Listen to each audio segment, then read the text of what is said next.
मुलाखतीत ठाकरे ब्रँडवर बोलताना खासदार राऊतांनी देवा म्हणजे देवाभाऊ की प्रत्यक्ष देव असा सवाल केला। त्यावर उत्तर देताना उद्धव ठाकरेंनी जे कोणी असतील ते हे लोक मात्र काळाच्या ओघात येतात आणि जातात असं वक्तव्य केलंय।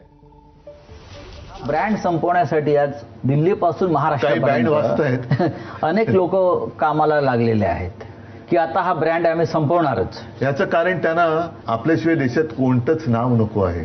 हा लोकशाही स्वतःची तुलना ते देवाबरोबर पण करायला लागलेत। देवा म्हणजे देवा भाऊ की प्रत्यक्ष देव? जे करतात ते लोकांना माहिती आहे बरं की ते स्वतःची तुलना देवाबरोबर करायला लागलेत। आता अशा लोकांशी काय आपण त्यांच्याशी काय बोलायचं?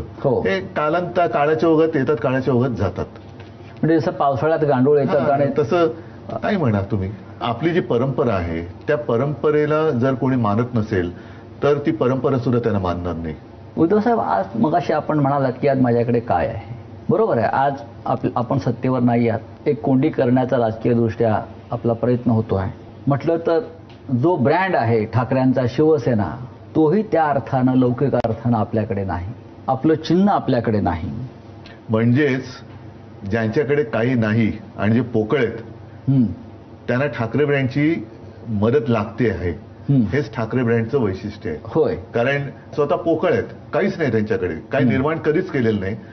त्यांच्याकडनं कधीही कोणताही आदर्श कोणत्याही क्षेत्रात उभा केला गेलाच नाही। भले 100 वर्ष झाली असतील त्यांना किंवा आणखीन काही वर्ष झाली असतील, पण तुम्ही जनतेला किंवा राज्याला दिलं काय, समाजाला दिलं काय? तर काहीच नाही।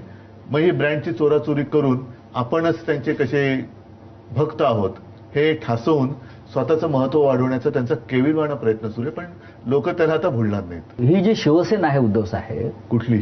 जी आमची आपली तीच शिवसेना, दुसरी शिवसेना नाही।